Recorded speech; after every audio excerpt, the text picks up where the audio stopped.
Hi, everybody, and welcome in. It's time for another edition of WAJR's Ask the Expert, sponsored by the fine folks at HealthWorks Rehab and Fitness. I'm Tony Caridi, joined in studio by Mike Curley, who is the clinical director of the Morgantown HealthWorks location. He's also a certified athletic trainer and a physical therapy assistant. And we've got a really interesting topic that we're going to get into here today. We've been doing these programs for years, and this is the very first time that we've specifically focused on this topic, and I think you'll find it really super intriguing. And so what it's called is 5 Pillars of a Quality Health Span.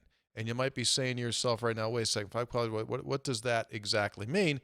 Because I'll be the first to raise my hand and admit, when I saw the topic, I wasn't exactly sure, and then Mike Curley explained it to me. So let's talk about define, if you would, quality health span. What are we talking about here? So what we're talking about here is that, we know humans have a lifespan. Obviously, we've heard of that before, right? And roughly in the United States, it's 78, 80 years old is your lifespan. But unfortunately, in this country, we spend about the last 15 years of our lives slowly deteriorating. So if we want to advance the quality of our health span, we want to extend the healthy part of our living out as far as we can, possibly all the way up to and equal to lifespan. Yeah, it makes a ton of sense. Mm-hmm. And I guess it may seem a little bit harsh or drastic when you say it, and it might be a little bit scary at the same time, but the last 15 years of someone's life can be just a lingering series of issues that you deal with, and that's no fun. So what we're going to talk about are 5 pillars, and there certainly can be more. You could add to this list, but at least 5 pillars that if you follow through can help your chance of that span of your life being healthy and not a lingering pain, both figuratively and literally. Good way to say it. Absolutely. So a lot of research has been done, right, on this topic of how you can do this. And more research is being done every day. Okay. So the 5 pillars that you are suggesting, and as I said, you said there's many more than this, but these are 5 massively important ones. We're going to give them to you, and then we're going to break them down. So first off, 5 ways to expand your healthy span of life: diet, sleep, exercise, stress relief, and environmental exposure. So let's jump on in. If we were to optimize each of these categories, it's almost a guarantee you're going to live a more quality life. Well, I don't know if we can. Nothing is guaranteed, sure, right? Understand. Tomorrow is not guaranteed for Absolutely. us. But you will go a great way to making yourself more healthy, and again, extending your quality span. Okay, Yes. Let's jump in here, Mike. Let's do diet. So what is it that we're doing with our diets that are causing us problems, and what can we do with our diets to help ourselves? Okay, we're not even going to talk about calories right here. We're going to discuss foods that cause inflammation in the body, systemic inflammation in the body, and inflammation is a bad thing. We need inflammation for 1 to 3 to 4 days following a trauma or an injury, and it comes in. Inflammation is like the garbage men coming in to take out the broken cells, the busted up tissue, the necrotic tissue, and then it needs to be hauled away. But when it's chronic, it sticks around. And if it doesn't have anything to eat up, it will eat up the cell's healthy body or healthy cells, the body's healthy cells. So what I recommend is a low carb, high fat, healthy fat diet. So what we need to avoid is we need to avoid sugars, high fructose corn syrup, vegetable oils. Vegetable oils are man-made things. We shouldn't be eating those things. Starches. So all these things we find in processed foods. Right. Foods that men have made.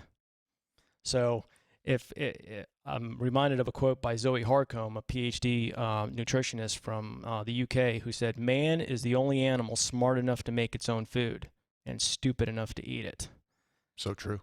And these things cause, again, chronic inflammation in the body, and we need to avoid inflammation. Let's talk about sugars if we could. So when you say sugars, does that include natural sugars, and i.e. bananas got natural sugar, and are we talking about man-produced sugars? I'm talking about, for the most part, man-produced sugars. That being said, I don't want to get into trouble with any nutritionists or dietitians out there, but Right. that being said, if you have a severely broken metabolism, you may also need to limit those natural sugars. But the good thing about natural sugars, they typically come with fiber to slow down the inflammation and to slow down the rise in glucose level in the system. Mm-hmm. So nature has given us the antidote in the natural food to sugar. It provides fiber. Okay. It's when we eat the applesauce or the apple without the peel that we start getting into trouble. It's when we drink the fruit juice Right. that we start getting into trouble. So stay away from sugars, man-made sugars, vegetable oils, starches. Mm-hmm. So those are the items that are going to cause inflammation in our body. And when we are in, whether we know it or not, when our body is inflamed, what's the feel? How do we know? When you look at it, inflammation causes what in our bodies? You might be swollen, but you're probably going to feel pain. It's going to make your arthritic knee feel worse. It's going to make that arthritic facet joint in your neck feel worse. It's going to make that arthritic ankle, shoulder feel worse. It's going to find what's broken inside you, and it's going to make it inflamed more. So your itises, your bursitis, your tendinitises, your arthritises. Itis stands for inflammation. Mm-hmm. So it's going to find those spots and make you feel worse. How difficult, how quick can someone see an improvement if they go this route, and how long does it take the body to say, okay, eating healthier, feeling better, inflammation decreases? Is it a long-term thing, or can you notice? Again, it depends on how broken you are. Right. I hate to use that phrase, but that's about the easiest phrase that I can come up with. How far in the woods are you? You might notice the difference within a couple of weeks, or you might be so severely broken it might take you 6 months. All right. So there you go. Diet number 1. When we come back, sleep, exercise, stress relief, and environmental exposure. How can you live a quality health span of your life so that you're not just kind of trudging along your last 15 years? Mike Curley from HealthWorks is with us. We'll talk about that and more coming up on this edition of WAJR's Ask the Experts.